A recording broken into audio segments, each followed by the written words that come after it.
I mean, I guess we can touch on Frederick Douglass. He's I think truly a great American. Born in slavery, state of Maryland, I believe, East Shore, East Chesapeake. He has a. Before we get into Frederick Douglass, I want to do a Frederick Douglass quote here that I really, really like. All right, bust out with it. I hope I get this right. I know. Resist that urge to hotkey. The quote. The quote is, "I would unite with anybody to do good, and with nobody to do wrong." And I think that's especially important for modern day, because even so let's just say in Congress, reaching across the aisle to do good. Yeah. I mean there's such a partisan divide. Yeah. I think that's just a great quote all around. Guys, put that on a poster and I'll buy it. All right. I just think that's a phenomenal quote. Well, I think his life bears that out. Mm-hmm. And he really did believe in that. Yeah. For example, he was. Obviously, abolitionism is going to be an obvious cause that he's associated, and his primary cause. But he also was very supportive of the women's movement. Like I said earlier, in the 1840s, this gathering in Seneca Falls. He attended that, right? I think he did. Yeah, and so he was supportive of the women's liberation, the women's civil rights movement. He also became very deep, close personal friends with William Lloyd Garrison. So to your point that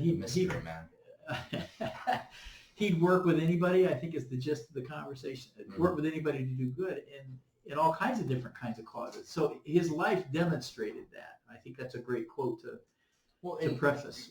Can I also say he said that because he was being criticized for talking to slave owners. He would have actual conversation and dialogue with slave owners, and that was the criticism. And he said, I'll work with anybody to do some good. The people that criticized him on that, though, did not believe that a slave owner was interested in a serious discussion about slavery. They didn't think there was going to be any real good. Correct. So in that regard, they're going to see him as kowtowing to slave owners because they're going to be so immovable in their position that they're not going to be persuaded. And that's the big argument against white abolitionists in the form of the essay writers. No amount of moral persuasion, no amount of Bible verses being quoted, no amount of reasoned argument is going to change anybody's mind on slavery. And so that's the basis of that criticism of Douglass. You're not going to persuade them, so why even bother?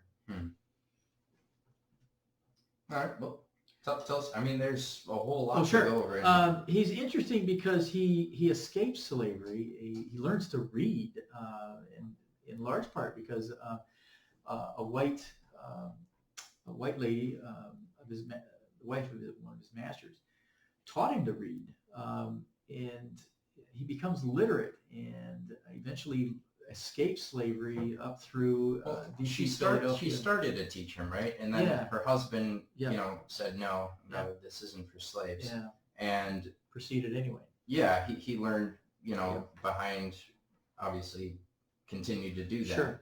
Yeah.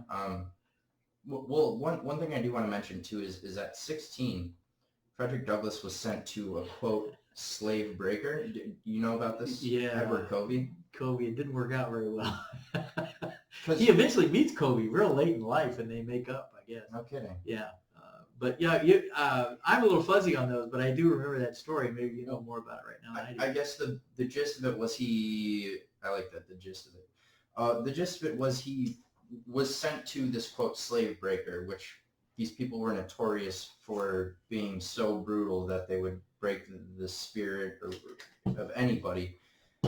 And so he was sent to this slave breaker, and he said that he was whipped so many... Using fear. Using fear. That fear system. It's that thing again. Yeah. And he said that Edward Covey broke his body, his spirit, and his soul.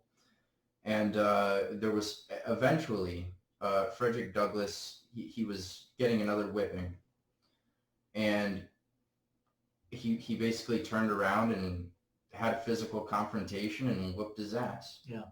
And after that, he never got a whipping again. Right. Yeah. I think And this was in Maryland too. Yes. This was northern. Well, Maryland is a slave state, but I think it's a remarkably wonderful. I mean, it's awful and beautiful. My new favorite folk you gotta artist. explain that. My new favorite folk artist is a guy that originally was from Fort Atkinson. His name is Jeffrey Foucault. He has this song called Northbound 35, and there's this line: Mustang horses, champagne glasses, anything broken, anything wild. The song is about the irony of life, that there's so many beautiful things, but so many beautiful things that are also a result of brokenness. And I think your story there is a remarkable story of, because he admits he's broken and yet isn't. And so the horror... Because he still fought back. Yeah. And that's a beautiful story. Mm-hmm. About how... Got to be careful with that, but I do know what you mean in this instance.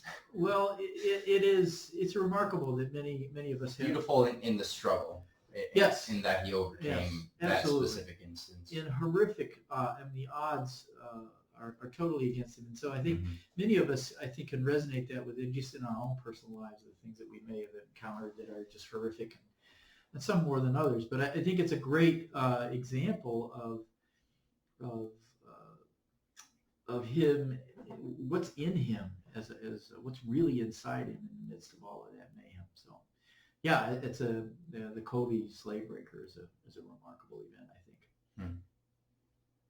And it's central in his biography, his autobiography, Frederick Douglass. A really wonderful short. It's I think one of the first things he wrote. Did somebody describe it as the first scientific account of a? I'm not sure. What I'm referring to at this point. I don't know. But he wrote quite a lot, didn't he? Eventually, yeah. I mean, from being illiterate to being not just a good writer, but a great writer and an unbelievable orator. Speaker as well. So it just really is. He's truly a great American. How did Frederick Douglass fit in? Because he was born pre-Civil War. He saw the Civil War happen, and he passed right before the turn of the century. Yeah. Had a decent relationship with Lincoln. Wasn't quite sure he liked him originally, because there's a lot of questions about Lincoln. We should probably touch on Lincoln. Yeah.